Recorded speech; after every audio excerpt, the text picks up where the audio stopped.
Welcome to I dream. మంత్రి సురేఖ గారు చేసిన కామెంట్స్ తెలుగు సినీ పరిశ్రమ అక్కినేని కుటుంబానికి అండగా నిలిచాయి. ఆమె కామెంట్ల పట్ల బగ్గుమన్న తెలుగు సినీ పరిశ్రమ ఇకపై ఇటువంటి కామెంట్లు చేయడం చాలా దురదృష్టకరం అంటూ స్టేట్మెంట్ ఇచ్చాయి. మరోవైపు సినీ పరిశ్రమలో చాలామంది అక్కినేని కుటుంబంగా అండగా నిలుస్తూ ట్విట్టర్ వేదికగా పలు కామెంట్లు చేస్తున్నారు. అసలు కామెంట్ చేసిన తర్వాత మంత్రి సురేఖ గారు చాలా స్పష్టంగా చెప్తున్నారు, కేటీఆర్ మీద చేసిన కామెంట్ల వల్ల నేను ఒకేసారి కొంచెం ఎమోషనల్ అయ్యి ఆ విధంగా తీసుకొచ్చాను, తప్పు అయిందంటూ ఆమె తిరిగి కామెంట్ల వెనక్కి తీసుకున్నట్లుగా మరొక స్టేట్మెంట్ ఇచ్చారు. కానీ ఒక వ్యక్తిని కించపరిచి తర్వాత క్షమాపణ చెప్పడం ఎంతవరకు కరెక్టు, ఇటువంటి కేసుల్లో ఏ విధంగా ముందుకు వెళ్ళాలి అనే విషయం అంతా మాట్లాడడానికి హైకోర్టు అడ్వకేట్ చింతల శ్రీకాంత్ గారు ఉన్నారు. ఆయన అడిగి ఇందులో చాలా క్లారిటీగా ఒక వ్యక్తిని డిఫెమ్ చేసినప్పుడు పరువు నష్టం కేసు వేయచ్చా లేదా క్రిమినల్ కేసు వేయచ్చా అనే విషయాన్ని నేను అడుగుదాం. ఒకసారి శ్రీకాంత్ గారితో మాట్లాడే ముందు సినిమా పరిశ్రమ అంతా కూడా అక్కినేని అండగా ఏ విధంగా నిలిచాయి, ట్విట్టర్ వేదికగా ఎలా కామెంట్ చేసే ఒకసారి చూద్దాం.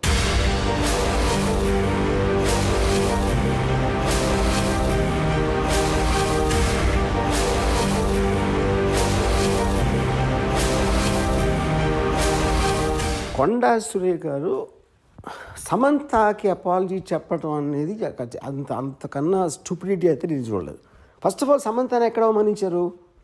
కొండా సురేఖ అవమానించలా, పొగిడారు. యాక్చువల్గా ఎందుకు పొగిడారంటే అక్కడ ఏమంటున్నారు ఆవిడ, నాగార్జున నాగ చైతన్య ఇద్దరు కలిసి ఒక మామగా ఒక భర్తగా ఒక కోడలిని ఒక భార్యని తనకున్న ఒక ఆస్తి కాపాడుకోవడానికి వెళ్ళమని ఫోర్స్ చేస్తే తను కాదని చెప్పి విడాకులు ఇచ్చి వెళ్ళిపోయింది అని. అక్కడ సమంతకు అవమానం ఏంటి? సమంతని పొగిడినది. యాక్చువల్గా అవమానించింది ఎవరిని? అత్యంత జుగుసాగా అవమానించింది నాగార్జున చైతన్యాన్ని. అసలు దాని టాపిక్ ఎత్తట్లా, దాని గురించి ఇంతవరకు మాట్లాడలేదు ఎవరు. సో ఇప్పుడు ఇలాంటిది చెప్పడం కన్నా అంటే అక్కినేని కుటుంబం అంతా ఉన్న హుందాతనం, వాళ్ళకున్న extraordinary reputation, most dignified and reputed, అది ఒకసారి పక్కన పెట్టి ఏ ఇంట్లో అయినా ఒక మామని భర్తని ఇలాంటి ఆరోపణ నేనైతే నా జీవితంలో ఏం లేదు ఇలాంటిది. ఇది చాలా సీరియస్గా తీసుకుని నా రిక్వెస్ట్ నాగార్జునకి చైతన్యకి ఇలా వదిలేయకుండా మళ్ళీ ఇలాంటివి జరగకుండా ఇండస్ట్రీ అందరి కోసం, ప్రజలందరి కోసం కూడా సీరియస్గా తీసుకుని మర్చిపోలేని గుణపాఠం నేర్పించాలి. దీనికి తప్పిస్తే మన దగ్గర వేరే మార్గం లేదు. ఇలాంటిది మళ్ళీ జరగకుండా చూడాలి. శ్రీకాంత్ గారు అడిగి ఇటువంటి కామెంట్స్ ఇకపై చేస్తే ఏ విధంగా రియాక్షన్ ఉంటుంది విషయాన్ని శ్రీకాంత్ గారు అడుగుదాం. శ్రీకాంత్ గారు నమస్తే అండి. సార్, మరి చూస్తుంటాం గత రెండు రోజుల నుంచి సురేఖ గారు ఆవేశంగా మాట్లాడడం, అవును, తర్వాత దాన్ని కౌంటర్గా సినీ పరిశ్రమ అంతా కూడా అక్కినేని కుటుంబంగా అండగా నిలడం, టీఆర్ఎస్ పార్టీ కానీ అన్ని పొలిటికల్ పార్టీ అవ్వడం వేరు, సినీ పరిశ్రమ అంతా కూడా ఒక్కటిగా అయ్యి వాళ్ళకి అండగా నిలడం, ఎప్పుడో జరిగిన సంఘటన వాళ్ళు తీసుకోవడం కొంచెంగా అది చాలా బాధాకర విషయం. అవును, అది కూడా మంత్రి అయ్యి, మహిళా మంత్రి అయ్యి కూడా ఆడవాళ్ళ పట్ల ఆ విధంగా మాట్లాడడం అనేది చాలా దురదృష్టమైన విషయం చెప్పవచ్చు మనం. ఇటువంటి కేసులు చూస్తుంటే మంత్రి సురేఖ గారు కాదు, ఇకపై ఎవరైనా మేము ఆవేశంలో మాట్లాడడం, ఆవేదనలో మాట్లాడడం అని తర్వాత క్షమాపణ చెప్పి ఆ వ్యాఖ్యలు వెనక్కి తీసుకోవడం వెనక అక్కడితో ఆగిపోవచ్చా, లేదు ఇకపై ఎవరు జరగకుండా ఉండాలంటే ఇది పరువు నష్టం కేసు కన్నా వేయచ్చా, లేదా ఇంక వేరే విధంగా వెళ్ళచ్చా? ముందుగా ఇది కొండా సురేఖ గారు తను మంత్రిగా చేసిన ప్రమాణాన్ని మర్చిపోయారు అని చెప్పి నేను అనుకుంటున్నాను. ఎందుకు అంటే మంత్రిగా కానీ ముఖ్యమంత్రిగా కానీ ఒక పబ్లిక్ రిప్రజెంటేటివ్గా ప్రమాణం చేసేటప్పుడు రాజ్యాంగం మీద ప్రమాణం చేస్తాం. రాజ్యాంగం మీద ప్రమాణం చేసేటప్పుడు ప్రైవసీ, రైట్ టు ప్రైవసీ అనేది ఒక ఫండమెంటల్ రైట్, ప్రాథమిక హక్కు, అంటే రైట్ టు లైఫ్ కింద ఆర్టికల్ 21 కింద వస్తుంది. ఆ ప్రైవసీని ఉల్లంఘిస్తూ ఒక వ్యక్తి యొక్క వ్యక్తిగత జీవితంలోకి వెళ్ళి నేను ఆ వ్యక్తిగత జీవితాన్ని నేను పబ్లిక్ డొమైన్లోకి తీసుకొని వచ్చి నిరాధారమైన ఆరోపణలు చేస్తాను అని అంటే మీరు ఆ వ్యక్తిని తర్వాత మీరు ఇన్సల్ట్ చేస్తున్నారు, ముందు రాజ్యాంగాన్ని ఇన్సల్ట్ చేస్తున్నారు. ఎస్, సో మీ చేసిన ప్రామిస్ని ఏదో పేపర్ పట్టుకొని గవర్నర్ గారు చెప్పగానే మీరు మమ అనడం కాదు. దానికి ఏంది ప్రామిస్లో ఉండే అర్థం ఏంది తెలుసుకోవాలి. మహిళా మంత్రియా లేదంటే పురుషుడు అనేది ఇక్కడ అప్రస్తుతం. ఎవరైనా కానీ మనిషి అనేది నేనేం నమ్ముతానంటే మురళి గారు, మనిషి ఆడమగా కాదు, ప్రతి మనిషికి మేధస్సు అనేది ఉంటుంది. Man is a mind. So మీకు ఈ మైండ్లెస్ కామెంట్స్ చేయడము, అదేదో ఒక సెన్సేషనలిజం కోసం చేయడము, లేకుంటే మిమ్మల్ని మీరు డిఫెండ్ చేసుకోవడానికి చేయడము, జస్టిఫై చేసుకోవడం అనేది కరెక్ట్ కాదు. ఫండమెంటల్గా కొండా సురేఖ గారు లేదా ఇలాంటి వ్యాఖ్యలు ఎవరు చేసినా కానీ వ్యక్తిగత జీవితాల్లోకి వెళ్ళి ఎవరు చేసినా కానీ వారు చేసిన ప్రమాణానికి, రాజ్యాంగం మీద చేసిన ప్రమాణాన్ని వాళ్ళు ఉల్లంఘిస్తున్నారు, రాజ్యాంగాన్ని వాళ్ళు ఉల్లంఘిస్తున్నారు, రాజ్యాంగాన్ని కించపరుస్తున్నారు అని నేను అనుకుంటాను. అంటే కేవలం ఇది ఫండమెంటల్ రైట్. మహిళ పక్కన పెట్టేసేయండి, ఇది ఫండమెంటల్ రైట్. ఇది ఫండమెంటల్ రైట్ని వైలేట్ చేసే హక్కు మీకు నాకు లేదు. మంత్రి మనకు పబ్లిక్ రిప్రజెంటేటివ్ ఎంతమంది ఓట్లేసి గెలిపించినందుకు ఎందుకు? ఇది చాలా క్లియర్గా ఉంటుంది కదండి. అందులో రాగద్వేషాలకు అతీతంగా మేము పనిచేస్తాం, అది అర్థం తెలిస్తే కదా. ఏదో చదివారని ఇప్పుడు చదివి ఉంటారు అంతే, అట్లాగే ఉండదు. ఇప్పుడు నేను అదే చెప్పాలి, అదే ఆరోపణ చేయాలి నేను. సో ఇది చాలా చాలా అన్ఫార్చునేట్ సిచ్యువేషన్లో మనం చూసాం. ఒక పబ్లిక్ డొమైన్లో చేసుకోవడం అనేది అంత వేక్గా, లాంగ్వేజ్ కూడా చాలా జుగుప్సాకరంగా నాకు అనిపించింది. నల్లా కొలాయిల దగ్గర మాట్లాడుకున్న ఆడవాళ్ళకన్నా ఏ ఆడవాళ్ళకైనా కానీ అక్కడంటే ఏదో తిట్టుకుంటారండి. కానీ కోపంలో కులాయిల దగ్గర మాట్లాడుకునే వాళ్ళు అట్లీస్ట్ అవతల మనిషి తిట్టగానే వెంటనే అవుట్రేజ్లో తిట్టేస్తారు. ఇప్పుడు కులాల దగ్గర అక్కడ ఏదో ఫైట్ చేసి ఇంటికి వెళ్ళి పడుకొని నిద్ర లేచి బ్రేక్ఫాస్ట్ చేసి పళ్ళు దొంకొని వచ్చి అప్పుడు మళ్ళీ నువ్వు పొద్దున్న నన్ను తిట్టావు కదా అని చెప్పి తిట్టరు. ఇది అట్లాగే ఉంది. కేటీఆర్ గారు ఎప్పుడు అన్నారంట ఆన్లైన్ ట్రోలింగ్ జరిగిందంట. ఏది జస్టిఫికేషన్ లేదు. ఆన్లైన్ ట్రోలింగ్, కొండా సురేఖ గారి మీద జరిగిన ట్రోలింగ్ నేను చూశాను. దాన్ని ప్రతి ఒక్కరు ఖండించి తీరాలి. ఎందుకంటే కొండా సురేఖ గారికి కూడా ఆవిడ మంత్రి తర్వాత ముందు ఈ దేశంలో ఆవిడ ఒక సిటిజన్, ఆవిడ ఒక పౌరురాలుగా తనకి హక్కు ఉంది. తను దాని మీద లీగల్ యాక్షన్ తీసుకోవాలి. అలాగే టీఆర్ఎస్ పార్టీ దాన్ని ఖండించాలి. కేవలం మన హరీష్ రావు గారు తప్ప వేరే వాళ్ళు ఎవరు కూడా దాని మీద రెస్పాండ్ అయినట్టు నేను చూడలేదు. సో అన్యాయము తప్పు ఎవరికి జరిగినా కానీ తప్పే. కొండా సురేఖ గారికి జరిగింది అన్యాయము. కొండా సురేఖ గారి విషయంలో వేరే వాళ్ళు మాట్లాడింది తప్పు. దాన్ని లీగల్గా యాక్షన్ తీసుకోవాలి. కొండా సురేఖ గారు యాక్షన్ తీసుకోవాలి. అట్లాగే ఎవరైతే ఈ TRS fans, TRS fan base అని చెప్పేసి ఎవరైతే మాట్లాడుకుని చేస్తున్నారో దాన్ని కూడా పార్టీ డిజోన్ చేసుకోవాలి. వీళ్ళు మా వాళ్ళు కాదు, ఇలాంటి వెకిలి మాటలు మాట్లాడే వాళ్ళు మా వాళ్ళు కాదు అంటేనే మీకు కొండా సురేఖ గారి మాటల్ని ఖండించే నైతిక అర్హత మీకు వస్తుంది అని నేను అనుకుంటాను. ఓకే, ఇది ఒకటి ఆస్పెక్ట్. ఇక్కడ కొండా సురేఖ గారు సమంత గారిని కాదండి ఇన్సల్ట్ చేసింది. సమంత గారిని, నాగార్జున గారిని, నాగ చైతన్య గారిని ఇన్సల్ట్ చేసింది. కేటీఆర్ గారిని ఇన్సల్ట్ చేసింది. ఎందుకు అంటే సబ్జెక్ట్ సమంత గారు అయి ఉండొచ్చు. ఆవిడని అంటే నేను మళ్ళీ రిపీట్ చేయడానికి కూడా నాకు చాలా అసహ్యంగా అనిపిస్తుంది.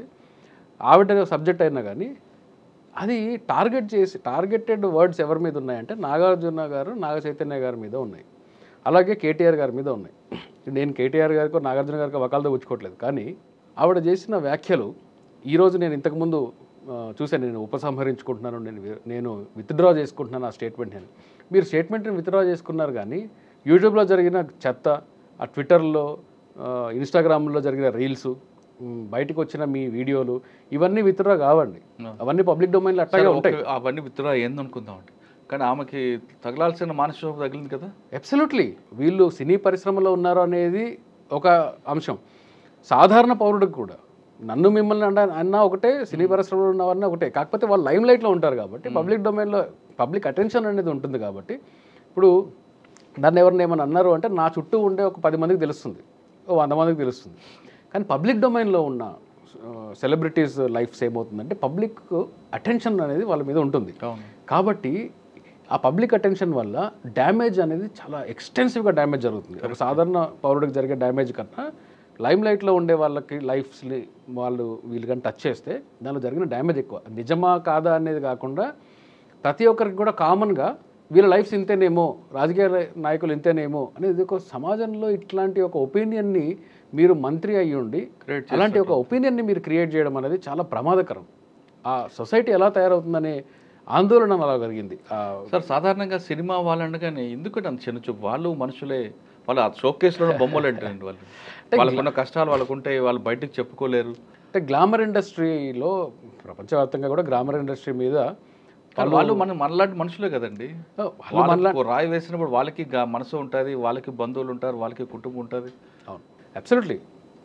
సినీ పరిశ్రమ అయినా ఏ ఇండస్ట్రీ అయినా కానీ మనుషులే. వాళ్ళు అన్నట్లుగా సామాన్యుడికి అన్నారు పక్కింటి వాడికి మాట్లాడతాడు, కొంతమందికి తెలుస్తుంది, వాళ్ళు లైమ్ లైట్ లో ఉంటారు కాబట్టి చాలా తక్కువ. మొత్తం ప్రపంచం తెలుస్తుంది.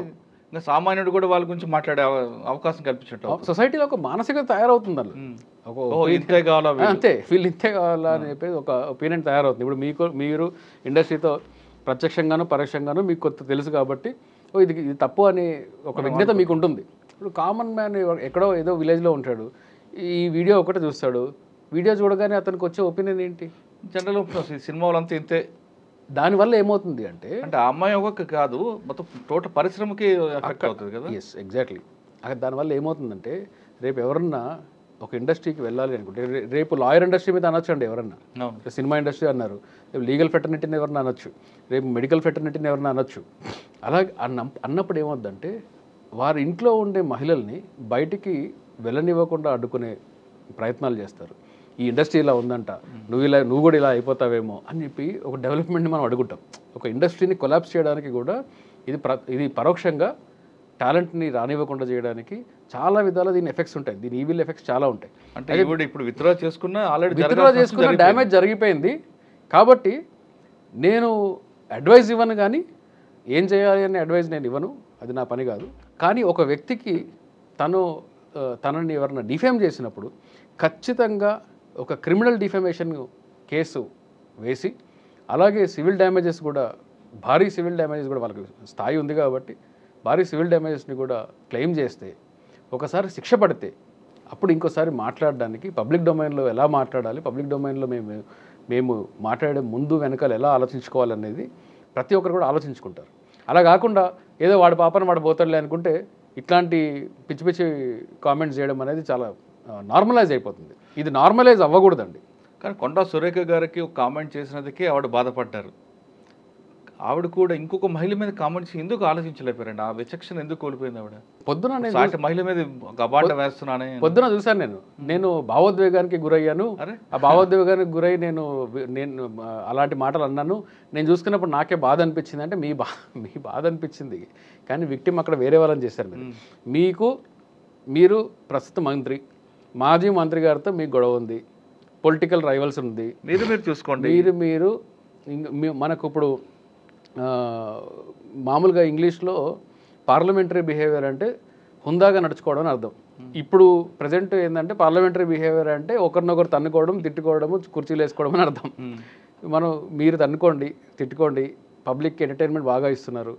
కానీ మీ ఇద్దరికీ సంబంధం లేని మూడో వ్యక్తిని లాక్కొని వచ్చి వాళ్ళ లైఫ్లో ఇప్పుడు ఎవరెవరిని అన్నారు? సమంత గారిని అన్నారు, నాగార్జున గారిని అన్నారు, తర్వాత నాగ చైతన్య గారిని అన్నారు, రకుల్ ప్రీత్ సింగ్ని అన్నారు, తర్వాత కేటీఆర్ గారిని అన్నారు, ఇంకా చాలా మంది అంటూ చాలా మంది అని చెప్పేసి అనుకుంటున్నారు. చాలా మంది అంటే నేను ఎవరిని ఊహించుకోవాలి? ఇప్పుడు కాసేపు పక్కన పెడదాం. వీళ్ళందరూ కూడా ఖండించారుగా మీరు అన్న తప్పని.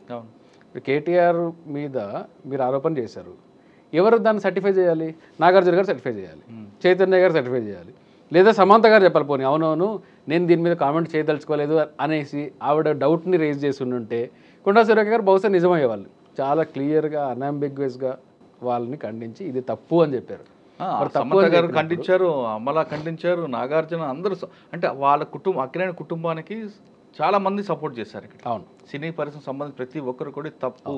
ఆఖరికి కొండా సురేఖ గారితో వాళ్ళ ఫ్యామిలీతో సినిమా తీసిన రామ్ గోపాల్ వరం గారు కూడా ఖండించారు.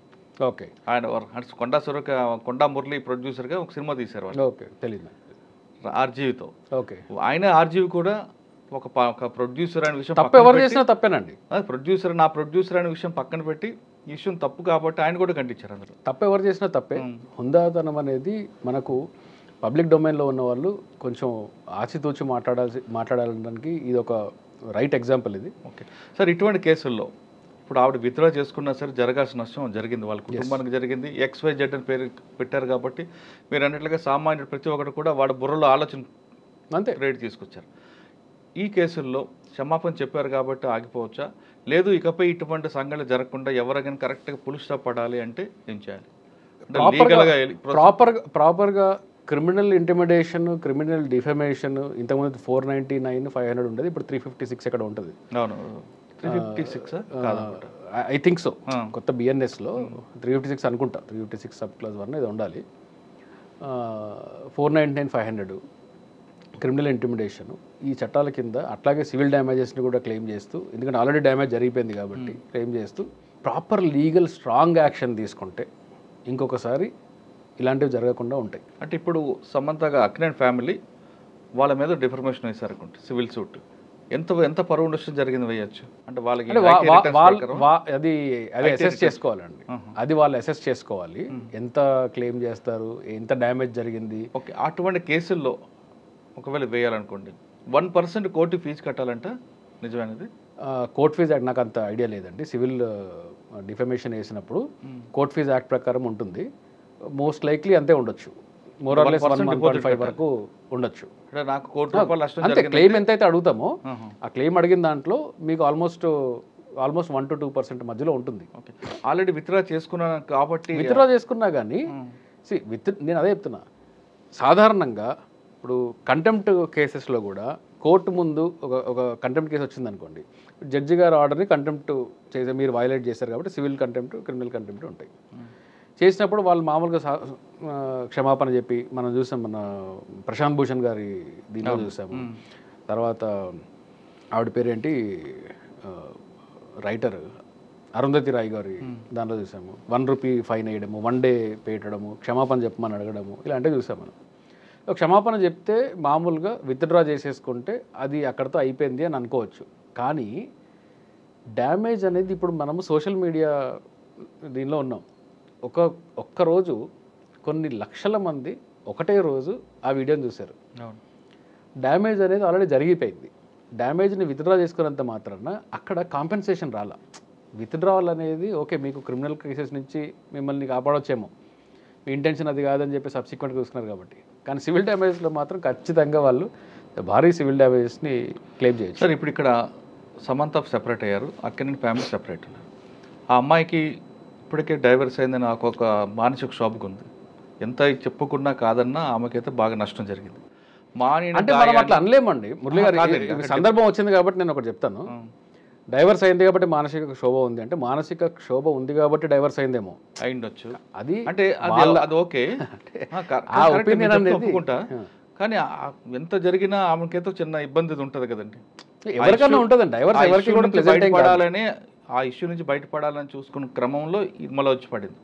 అంటే మానుతున్న గాయాన్ని మరొకసారి ఆవిడ లేపినట్టుంది.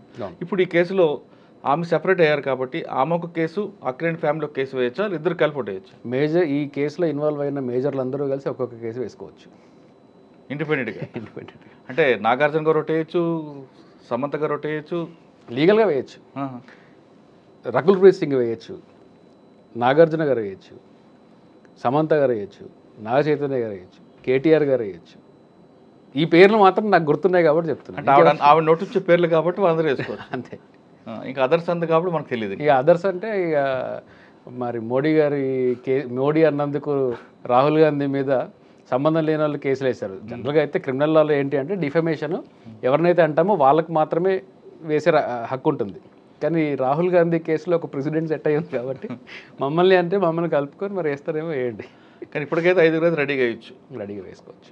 అంటే ఎవరి కెపాసిటీ బట్టి వాళ్ళు వేసుకోవచ్చు. సరే, 2 వేయచ్చు, సివిల్ డ్యామేజ్ చేయొచ్చు, క్రిమినల్ కేసులు కొట్టచ్చు. క్రిమినల్ లాగా వస్తుందండి ఇందులోని. క్రిమినల్ డిఫమేషన్ కదా, క్రిమినల్ డిఫమేషన్ ఈజ్ డిఫరెంట్. అందుకే దానికి ప్రాపర్ కన్విక్షన్ ఉంటుంది, జైలు శిక్ష ఉండొచ్చు. ఓకే సార్, మన ఈ కేసు పక్కన పెడతాం, సెలబ్రిటీ కేసు.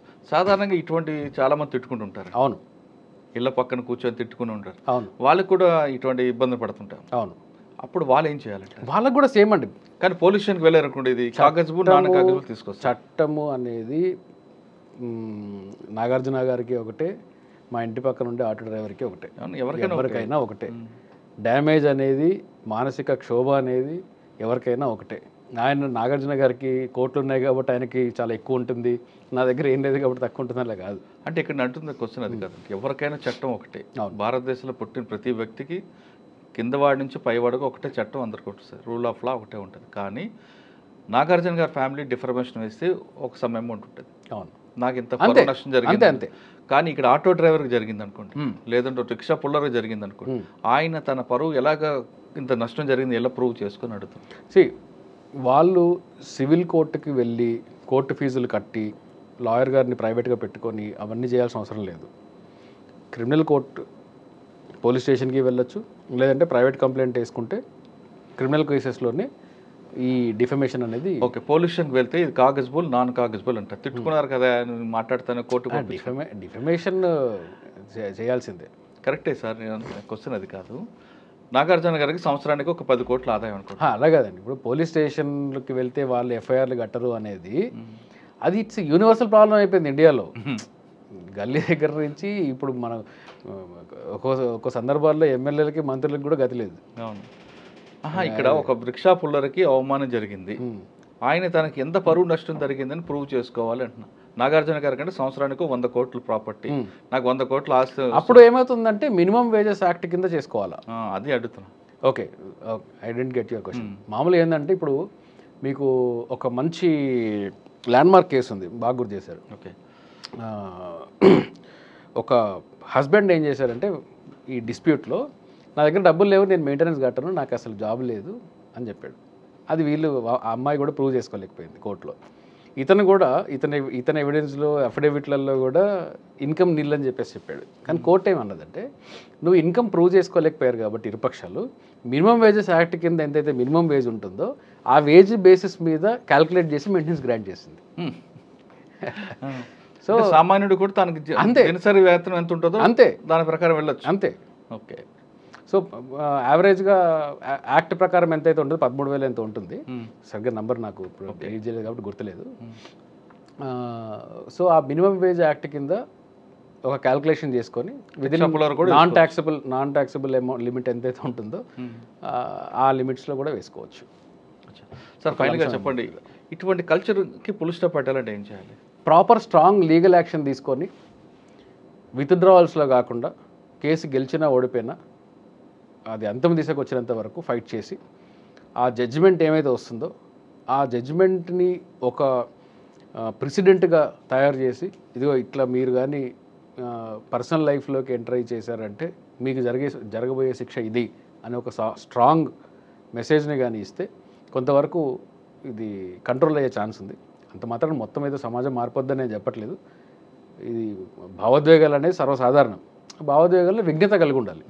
సో ఆ విఘ్నత కలిగి ఉండడానికి అది చాలా పెద్ద కాన్సెప్ట్, అది సోషల్ చేంజ్ తీసుకురావాలి అని. సో ఈ లీగల్ యాక్షన్స్ని ప్రాపర్గా తీసుకుంటే కోర్టు కూడా ఒక ఆపర్చునిటీ వచ్చినప్పుడు, ఇప్పుడు రాహుల్ గాంధీ కేసులో నా వ్యక్తిగతమైన ఒపీనియన్, మోడీ కామెంట్స్ చేసినప్పుడు ఇన్ఫ్యాక్ట్ ఈ పెట్టిన కేసులన్నీ కూడా తప్పే.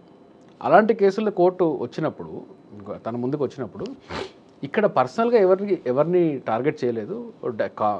ఇది నార్మలైజ్డ్ ఒక వర్డ్ యూజ్ చేశారు, ఆయన ఒక సర్నేమ్ని యూజ్ చేశారు, కానీ మిమ్మల్ని టార్గెట్ చేసింది కాదు కాబట్టి ఇది డిఫమేషన్ మెయింటైనబుల్ కాదు అని ఒక జడ్జిమెంట్ ఇచ్చిందంటే అప్పుడు పబ్లిక్కి తెలిసి ఉండేది. ఓహో, అంటే మనం ఎంతవరకు మాట్లాడారు. రామ్ గోపాల్ వర్మ గారి పేరు ఇందాక మీరు చెప్పారు, ఎంతటి మేధావి అంటే ఆయన ట్వీట్స్, ఆయన వీడియోలు ఇవన్నీ చూస్తాను. ఎక్కడైనా లీగల్గా దొరుకుతాడేమో అనుకుంటే ఎక్కడ దొరకడు. ఒకే ఒక్క వీడియోలో దొరికాడు నాకు, ఒక్క సింగిల్ వీడియోలో దొరికాడు. అది ఎక్కడ అంటే నేను కూడా అంటే ఆయన చేసిన వేగ్గా గుర్తుంది. ఆయన ఏమన్నాడంటే మన స్వప్న గారితో అనుకుంటా ఐ డ్రీమ్లో ఇంటర్వ్యూ అనుకుంటా బహుశా. అయితే ఆయన ఏమన్నారంటే నేను కూడా ఎక్కడో లంబాడి జాతుల్లాగా తిరుగుతూ ఉండాలి అని అన్నాడు. ఆ ఒక్క స్లిప్ ఆఫ్ టంగ్ తప్ప ఇప్పుడు దాకా చూడలేదు. అంటే ఎంత తెలివిగా మాట్లాడతాడంటే ఎక్కడ కూడా క్రిమినల్ డిఫమేషన్లోకి వెళ్ళకుండా, ఇల్లీగల్ కామెంట్స్ చేయకుండా, తన పరిధిని తెలుసుకొని ప్రాపర్ స్ట్రిక్ట్లీ లీగల్గా మాట్లాడతాడు. అదే ఒకవేళ ఆయన చెప్పిన మాటలకే కొన్ని ఇల్లీగల్ మాటలను కానీ జోడిస్తే ఖచ్చితంగా కన్విక్షన్ పడిపోతాయి ఆయనకి. కానీ ఆయన అలా మాట్లాడు, దాంట్లో ఒక డిగ్నిటీ మెయింటైన్ చేస్తాడు. విచక్షణ ఉంది, 100% విచక్షణ ఉంది, డిగ్నిటీ మెయింటైన్ చేస్తాడు. సో అట్లాంటి డిగ్నిటీ మెయింటైన్ చేసుకుంటూ సోషల్ ఆర్డర్ని డిస్టర్బ్ చేయకుండా, ఎందుకంటే ఫండమెంటల్ రైట్స్ మీకు ఉన్నాయి, మీరు మాట్లాడచ్చు, మీ వ్యక్తిగత స్వేచ్ఛ ఉంది, కానీ దానికి ఒక రీజనబుల్ రిస్ట్రిక్షన్ ఉంది కాబట్టి సోషల్ ఆర్డర్ని డిస్టర్బ్ చేయకుండా, ఒక సొసైటీలో రాంగ్ మెసేజ్లు ఇవ్వకుండా, ఎవరి వ్యక్తిగత లైఫ్స్లోకి మీరు ఎంటర్ అవ్వకుండా మీరు ఏ కామెంట్స్ అన్నా చేసుకోండి, తప్పలేదు. అంటే ఆర్జీవి గారు ఒక ఫార్ములా ఉందండి, మీరు అన్నట్లుగా ఏది మాట్లాడినా మాట్లాడతారు, అవతలకి స్ట్రిక్ట్లీ లీగల్గా మాట్లాడతారు. ఆయన ఎక్కడ నోరు స్లిప్ కారు. అంటే ఆయన దగ్గర ఒక పాలసీ ఏంటంటే నోరు ఒకసారి స్లిప్ అయితే మనం ఆ మాట వెనక్కి తీసుకోలేవు అనేది బలంగా నమ్మే వ్యక్తి అనుకుంటాను. అయితే బహుశా అది ఆ ఫార్ములాలో ఆయన ఆ విషయం వరకు ఐ అడ్మైర్ హిమ్. చాలా బాగా ఫైనల్గా చెప్తున్నారు శ్రీకాంత్ గారు, ఖచ్చితంగా ఇటువంటి సంఘటనలు ఇకపై జరగకుండా ఉండాలంటే అక్కినేని కుటుంబం ఖచ్చితంగా పరువు నష్టం కేసు వేసి ఆ కేసు తెగే వరకు లాస్ట్ వరకు కూడా ఉంటేనే ఇటువంటి సంఘటనలు ఎక్కువ జరగకుండా ఉంటాయంటే చెప్తున్నారు. కేవలం అక్కినేని కుటుంబం కాదు, సామాన్యుడికి కూడా ఎటువంటి పరువు నష్టం జరిగితే కోర్టు మెట్లు ఎక్కండి, మీకు కూడా న్యాయం జరుగుతుందంటూ శ్రీకాంత్ గారు చెప్తున్నారు. ఇది కొండా సురేఖ గారి వ్యాఖ్యలపై శ్రీకాంత్ గారితో ఎక్స్క్లూజివ్ ఇంటర్వ్యూ. వచ్చే వారం మరో ఇష్యూలో మళ్ళీ కలుద్దాం. అంతవరకు నమస్తే. Thank you sir. Thank you. KTR గారు క్యారెక్టర్ గురించి, మరి వారి గతంలో వారు చేసినటువంటి కార్యక్రమాల గురించి, మహిళల మీద వారికి ఉన్నటువంటి మరి చులకన భావం గురించి మాట్లాడుతూ మరి ఆయన నన్ను రెచ్చగొట్టే విధంగా మాట్లాడినప్పుడు నేను భావోద్వేగానికి లోనై మరి కొన్ని ఆయన మీద నేను విమర్శలు చేయాల్సిన అవసరం వచ్చింది. ఆ సందర్భంలో నాకు ఇంకెవరి మీద కూడా వ్యక్తిగత ద్వేషం గాని మరి వ్యక్తిగత కోపం గాని లేదు. అనుకోని ఆ సందర్భంలో ఒక కుటుంబం మాట నేను తీయడం ఏదైతే ఉందో అది అనుకోకుండా నా నోటి నుంచి జరగడం జరిగింది. ఆ తర్వాత వారి ట్వీట్ చూసిన తర్వాత నేను కూడా చాలా బాధపడ్డాను. ఎందుకంటే ఏ విషయంలో నేనైతే బాధపడతా ఉన్నానో ఆ విషయంలో నేను ఇంకొకరిని నొప్పించాను అని తెలిసి రాత్రి వెంటనే మరి దాన్ని వెనక్కి తీసుకుంటూ నేను ట్వీట్ చేయడం జరిగింది. కాబట్టి నాకు జరిగిన అవమానం, నేను పడ్డ బాధ ఇంకొకరు పడకూడదు అనేటువంటి ఒక ఆలోచనతోటి నేను బేషరతుగా దాన్ని వెనక్కి తీసుకోవడం జరిగింది. కానీ కేటీఆర్ విషయంలో మాత్రం తగ్గేది లేదు. ఆయన తప్పనిసరిగా క్షమాపణ చెప్పాల్సిన అవసరం ఉంది. ఆయనే చేసేదంతా చేసి ఈ రోజు నన్ను క్షమాపణ చెప్పాలి అని డిమాండ్ చేయడం ఏదైతే ఉందో మరి దొంగ అని తనే దొంగ అని అరిచినట్టుగా ఉంది. ఆ విషయంలో మాత్రం ఎట్టి పరిస్థితుల్లో కూడా వెనక్కి తగ్గేది లేదు.